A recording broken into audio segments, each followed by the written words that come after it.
Harper Audio presents Ordinary Decent Criminals by Lionel Shriver, read by Melanie MacHugh. To the Old Man. Revenge is tribute. Happiness is often presented as being very dull.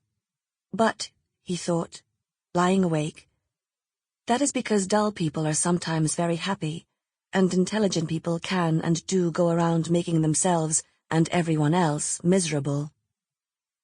He had never found happiness dull. It always seemed more exciting than any other thing, with promise of as great intensity as sorrow to those people who were capable of having it. Ernest Hemingway, Islands in the Stream. Chapter 1. Hot Black Bush. Between them, pure alcohol coiled from the turned-back lid. The air curled with its distortion. Vaporous, the face stretched longer and thinner than the pillar it began. The shimmer of the vat worried his expression, tortured his eyebrows in the heat, further emphasizing a figure already overdrawn. Too wild, too skinny, too tall. As she stood on tiptoe to lean over the wooden tub, on the other side, the tall man saw only the dark tremble of a girl's unruly hair. He wondered at letting children tour a distillery. Then, why shouldn't they be confirmed early, sip at the chalice? Bushmills was the real Church of Ireland, after all.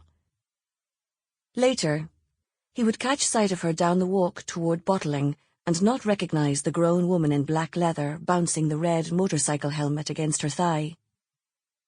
Though she was barely over 5 feet, at any distance her slight proportions created the optical illusion that she was not small, rather farther away.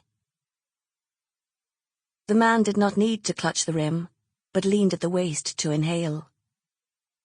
When the girl looked up, he saw she was not 10 or 12, but at least 20. Their glances met. Both took a deep breath. The man reared back again, snapping upright. The woman went flat on her feet. Tears rose and noses began to run. The fumes went straight to the center. Acupuncture. The staves of the cavernous room warped cozily around them. The man could no longer remember what had so concerned him moments ago. For the first time in months, he felt his face relax.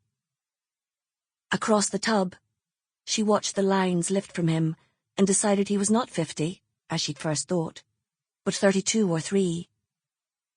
In fact, if she'd asked him just then how old he was, he might have claimed yes, he was 33, because the last 10 years had been trying, and he could not remember anything trying while breathing over a washback with this pretty girl.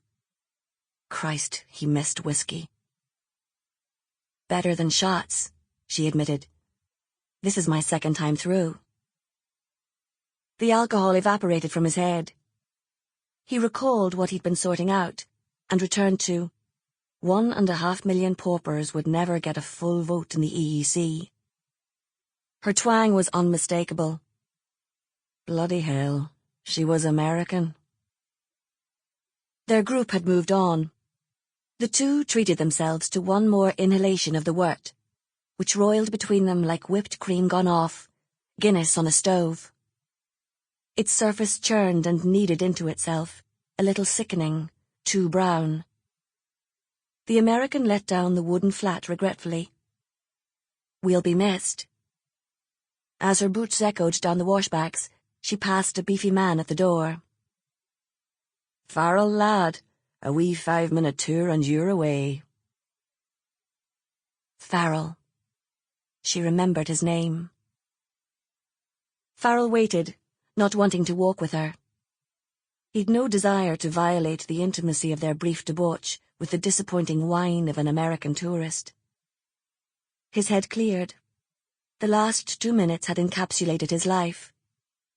The giddy rise and fall of it. Excessive indulgence to excessive discipline.